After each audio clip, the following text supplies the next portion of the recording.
On a extremely lighter note, Spotify Unwrapped happened this week, and it's early Christmas for me. I get more excited about the Spotify Unwrapped like unveiling more than Christmas.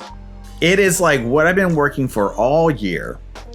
The bands I support, the bands I listen to, the songs I listen to, I get my big unveiling. Spotify gives me this gift, and I love it.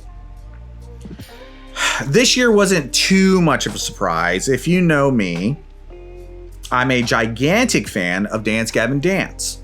Well, they released a masterpiece this year called Jackpot Juicer.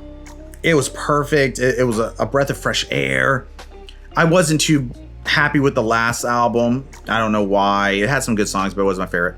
So I listened to that religiously, and that was my band of the year, album of the year, all that. They've won like almost every year for the last like 10 or 12 years. My songs were a little bit different. Those were a little bit more underground. Youth Fountain Worried won my song of the year, which probably isn't a surprise because when I first listened to it at the beginning of the year, I told my brother that if they're on there, it's probably because of the repeat listening I did in January, because I listened to it nonstop on our trip to Colorado. It was the only album I had playing the whole trip, and I listened to that religiously. Speaking of pop punk, the Decade of Domination, you might have to put that in there with the 21 and No Undertaker, 14 or whatever, No Dolphins, The Perfect Season. My pop punk, my genre of the year has not been anything besides pop punk for the last like 10 years. And it's probably Midwest emo has flirted with taking that top spot. But there is just so much good pop punk out there that I don't think anyone's ever going to top pop punk. I'd be shocked if anybody ever beat pop punk. I can see a year where Spotify gyps my pop punk thing and it's like rock was your top, category. But until then, man, I don't know when pop punk's going to get replaced. Pop punk is in my blood. What is it? Shooting up.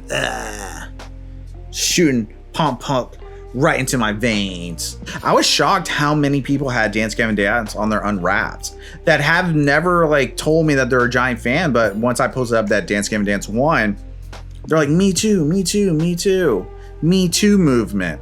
The more fans the better. Last week we talked about Tilly and how I'll take a bullet for him. And it's just wonderful seeing that we have so much support and love in the community for them. Another band that got a ton of love, that not that I'm shocked, but it's another band that I'm really happy got so much attention, was the band Camino. They were on more people's top 5 than I could have believed. It's like everyone who posted up about, their top 5 and their, Unwrapped and all this stuff was the band Camino. They were everywhere. Top song or, top 5 song, top 5 bands. They were there, man. And I'm happy for them, man. I love them. They're great. Super catchy stuff. I think they're coming out with an album next year. There's a good chance that Dance Gavin Dance might be toppled because they don't have a new album coming out next year.